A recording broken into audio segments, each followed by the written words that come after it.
ایک صاحب نے مجھ سے سوال پوچھا یہ باندیوں کے بارے میں، پہلے بھی جواب دے چکا ہوں، لیکن کیونکہ یہ ٹاپک کمپلیٹ ہو جائے گا تو انہوں نے کہا یہ اسلام نے باندیا بنانے کا جو حکم دیا اور ان سے ریلیشن بھی جائز ہے، یہ کیا ہے غلام باندیا؟ میں نے کہا مجھے ایک بات بتاؤ، جنگ میں جب قید ہو کر آئے ہیں غیر مسلم، کسی کو جب بھی کوئی سجیشن دیا کریں نا تو اس کا آلٹرنیٹ پیش کیا کریں پہلے، کہ ہونا یہ چاہیے تھا مگر کیا یہ ہونا یہ چاہیے تھا۔ ابھی ایک صاحب کہنے لگے گورنمنٹ نے جو اتنا ٹیکس لگایا ہوا ہے گاڑیوں پہ،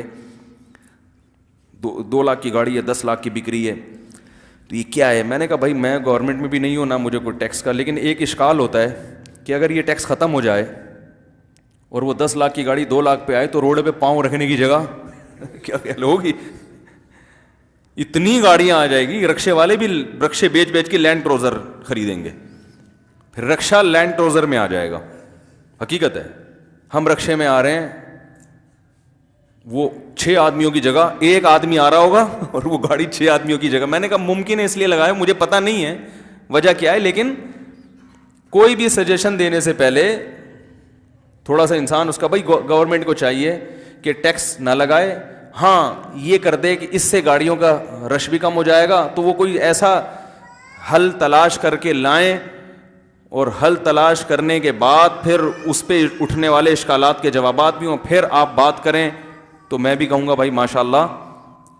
ویسے تو میں بھی یہ بات کہتے رہتا ہوں یار 2 لاکھ کی گاڑی ہے 20 لاکھ کی، لیکن اس دفعہ میں نے بھی کبھی سوچا نہیں تھا کہ کبھی جو ہے نا کہ اگر یہ 2 لاکھ ہی کی ہو گئی تو روڈوں پہ تو ہمارے یہاں تو لوگ انڈا لینے بھی جائیں گے نا، گاڑی میں بیٹھ کے جائیں گے، پیدل چلنے کا تو ویسے بھی ختم ہو رہا ہے نا، یعنی کسی کو واش روم بھی جانا ہوگا تو گاڑی میں بیٹھ کے جائے، بلکہ گاڑی میں ہی بنوا لے گا واش روم۔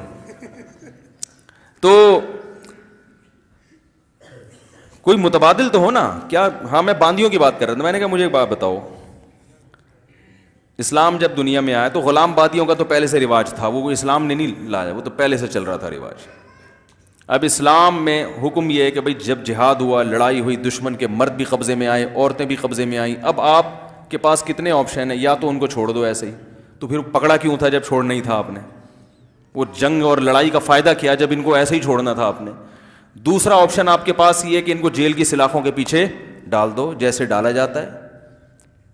اور آپ صدیوں تک جیلوں کے حالات ذرا یوٹیوب پہ سرچ کر کے دیکھ لیں، جاپان کے جیلوں میں کیا ظلم ہوتا تھا، یورپ کے جیلوں میں کیا ہوتا تھا قیدیوں کے ساتھ، کیونکہ وہ آپ کے کچھ لگتے تھوڑی ہیں جو آپ ان کو کھلاؤ گے خربوزے صبح و شام، ایسے ان قیدیوں پہ یہ جو آج کل بڑی ویکسینیشن اور دوائیں ایجاد ہوئی ہیں نا، جو ہم کھا رہے ہیں، ڈپریشن کا علاج ہو رہا ہے، یہ پہلے جنگی قیدیوں پہ تجربے کیے گئے ہیں اور انتہائی اذیت ناک موت سے ان کو دوچار کیا گیا ہے۔ بڑے بڑے جنگی قیدیوں پہ دنیا تجربے کرتی رہی ہے، ایسے تجربے ہوئے کہ یہ والی دوا سے انسان جاگتا ہے تو فلاں قیدی کو کھلا کے دیکھو کتنے دن تک جاگتا ہے۔ اس بیچارے کو 1 ہفتے جگایا، وہ دماغی توازن کھو گیا، وہ سر دیواروں سے مار رہا ہے، چیخا، وہ مر گیا۔ کوئی بات نہیں، مر گیا تو انداز ایک رپورٹ تیار ہو گئی کہ اس دوا کے سائیڈ افیکٹ میں یہ کہ 1 ہفتہ اگر کھائی جائے تو بندہ مر جاتا ہے، نہ کوئی کیس بنے گا۔ یہ تجربے ہوئے قیدیوں کے اوپر، بہت اذیت ناک جو ہے نا مراحل سے جنگی قیدی گزرتے رہے ہیں۔ تو اسلام اگر قیدیوں کی یہ کہتا کہ جیلوں میں ڈال دو تو کیا پرسان حال ہوتا ان کا، کیا حالات ہوتے ان کے؟ تو اسلام نے کہا درمیانی راستہ دیا کہ بھائی نہ قتل کرو ان کو، یا ایک راستہ یہ ہوتا کہ سب کو اڑا دو جان سے۔ تو قتل کرنے کا کیا فائدہ جب ایک قوم آپ کے قبضے میں آ گئی ہے، اس کا شر ختم ہو گیا، وہ لڑنے کے قابل نہیں رہی ہے۔ بھائی لڑائی اس لیے تھی نا کہ ان کا شر ختم ہو جائے، شر ختم ہو گیا تو درمیانی، اور یا یہ کہ ان کو آزاد چھوڑ دو۔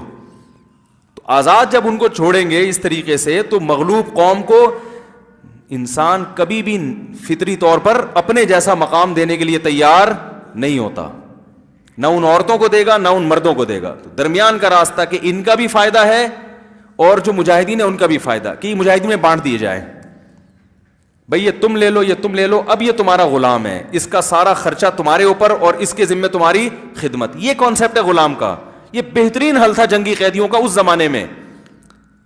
اور اسی میں جب باندیاں دی جائیں گی تو یہ عجیب بات ہے، ایک باندی کسی کے حوالے کر دی مگر اس کو ریلیشن قائم کرنے کی اجازت نہیں ہے، جبکہ وہ اس کی لگتی کچھ بھی نہیں، اس سے معاشرے میں زنا پھیلے گا۔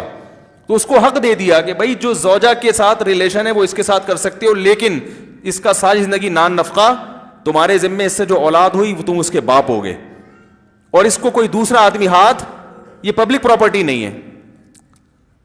تو میں نے کہا بھائی اس کے علاوہ آپ کے ذہن میں اگر کوئی اور ایسا حل ہے جو اسلام کو اس وقت اختیار کرنا چاہیے تھا تو پلیز آپ بتا دیں. تو ہم پھر یہ کہیں گے کہ یار اسلام کی توجہ اس طرف کیوں نہیں گئی تو اس کا مطلب یہ خدائی مذہب نہیں ہے, کوئی حل نہیں ہے کسی کے پاس. اور پھر اسلام نے ان قیدیوں کے ساتھ حسن سلوک کا جو حکم دیا, بات بات پہ غلام آزاد کرنے کا حکم دیا, کیونکہ جب ایک غلام آپ کا غلام بن گیا, اب آپ اپنی مرضی سے اب اس کو آزاد کریں گے تو وہ ریاست کا باغی نہیں بنے گا, کیونکہ ریاست نے اس پر احسان کیا ہے, مولا نے اس پر احسان کیا ہے.